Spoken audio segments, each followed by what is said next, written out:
Okay, folks, it's your buddy Mike Messier here with Mike's Instant Movie Review. As you can see, it's still the daylight hours, and I did what I don't like to do. I saw a horror film during the daytime. I saw The Boogeyman. Now, it was 4:30 in the afternoon, the start time of this film. For some of you, that would be pretty dark, but here in sunny Florida, it was sunny. But I wasn't really feeling 100% today to do the things that I do, so I went to the movies, okay? Now let's discuss it. First off, should you see it? Should you not? If you're a horror movie buff, if you are the type of person, which I'm pretty close to being, that you see every horror film, yeah, go see it. It's not gonna knock your socks off, but it's not bad. It's definitely enjoyable, watchable. It's not too gory, but it's not gory. Or I wouldn't say gory, just the creature, the boogeyman, so to speak, is pretty freaky. What's this movie all about? Well, you've got a lot of familiar tropes, things that you've seen in other movies, even recently. You've got this, I think it was the Pope's Exorcist that had like the two siblings set up. And I guess this has probably been around a while. I mean, a variation of the theme going back to Poltergeist, the original Poltergeist, where you had three kids. Oh my God, did you hear that? This one, it's two sisters. You know, typically in horror films, there's a high school kid who's kind of your protagonist. Nightmare on Elm Street, of course. This one, it's the older sister and who I believe his name is Sadie, and the younger sister who's maybe second or third grade, and her name is Sawyer, which is kind of an interesting name for a little kid. And Sadie and Sawyer and their dad, who I was like, who's that guy? Who is that guy? You know, I kept trying to place his face, and I've seen this guy before. Well, he was on the Mindy Project. And he also looks a lot like a guy from an old 90s show called Melrose Place. Your typical leading man type of look, you know, black-haired, kind of medium build. But this guy is a pretty good actor. He grew a beard in. You know, that's one thing that actors do when they want to start playing dad roles. They grow a beard, and they let the gray hairs show and all that crap. So he's the dad, the two daughters, and you might be wondering, well, gee whiz, where's mom? Well, she's dead. You know, and once again, I did another Mike's Instant Movie Review about this. So many movies use the familiar tragic car accident as a way to kill a parent. It's like a nice, clean death. You don't really have to go deeply into it. And, you know, look, we've all probably known someone. I've known someone. A few people have died in car accidents. I'm not mocking that. I'm just saying in the movies, that's always, if you start watching movies and you look for like, how do you kill people off quick and easy? Kill them in a car accident. You know, you don't really need to say much. It's tragic. It's unexpected. Who do you blame? Who is at fault? But in this movie, they don't really go into it. Suffice to say that mom is gone. And she's left her studio behind with all her paints, because of course mom was an artisan. Mom was a paintress. And she had all these wonderful paintings, and she had this dress, and the older daughter wants to wear the dress to school, and all the kids at school are treating her kind of funny because they all know that mommy's gone and deceased.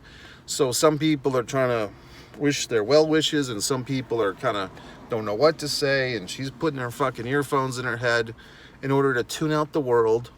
And then we get into this movie, and here's where I took some fault. Spoilers.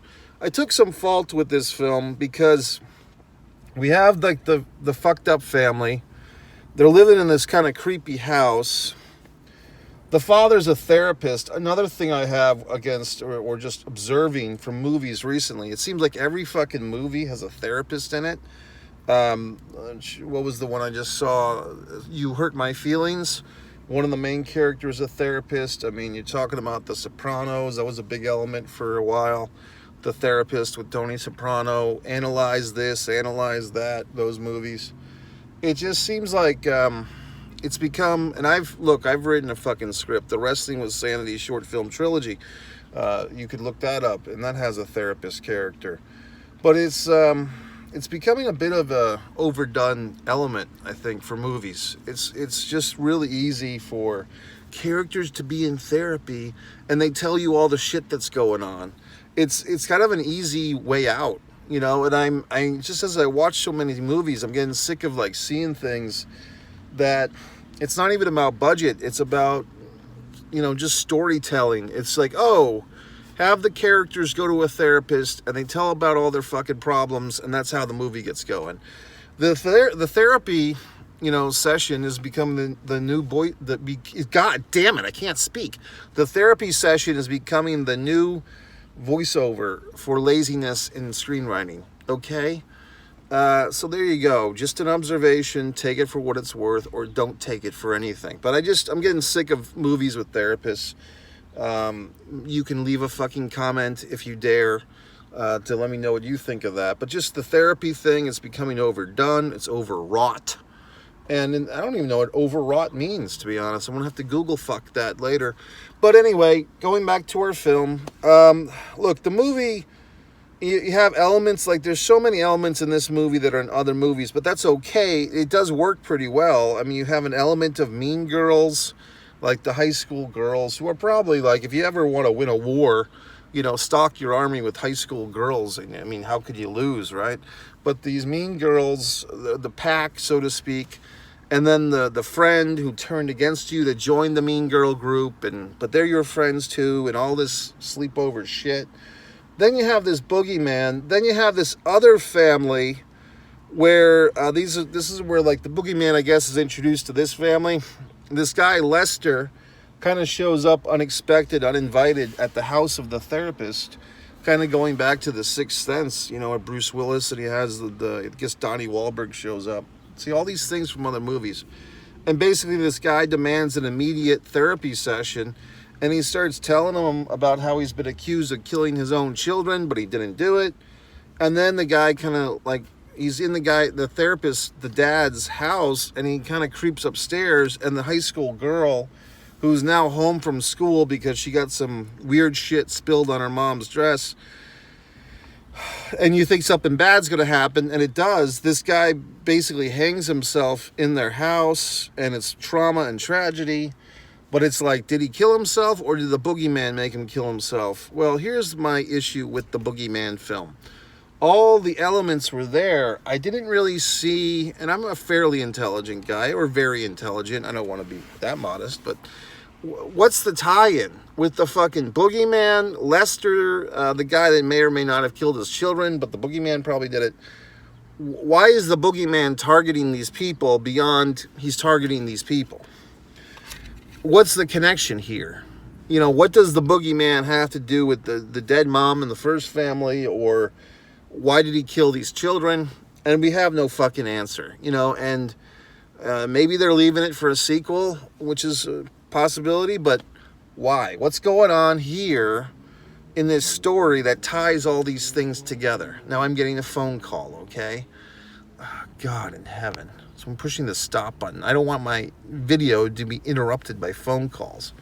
So the point is, all this shit is going on, and but what's the tie-in? And I really, you know, the movie ended, and I didn't see the tie-in between the boogeyman creature, which was a pretty scary creature, the white trash family with the dead kids, or this upper middle class therapist family with the two daughters, you know, the preteen and the teen.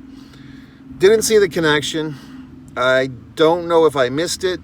There was some youths in the theater chatting away, chatterbox teens. I'm smart enough not to tell them to shut up. You know, 10 or 15 years ago, I'd be telling those fuckers to shut the hell up. But I realize I'm in a gun-happy state here in Florida. And that's one thing, you know, in Florida, you don't want to cause conflict with strangers because you don't know who the fuck is packing heat. And so I kept my mouth shut. I let these little fuckers talk. You know, and look, it's a horror film. They just got out of school for the summer. Let them fucking enjoy their fucking shit. You know, the whimsy of youth and all that bullshit. One of the little assholes was like playing something on YouTube on his fucking phone in the middle of the movie. So, I mean, they'll be punished by their own lives, I'm assuming. But you know, in any goddamn event. The Boogeyman, decent movie, a B. It's not great. It could have been great, but it was pretty good. Rob Savage directed. Good job.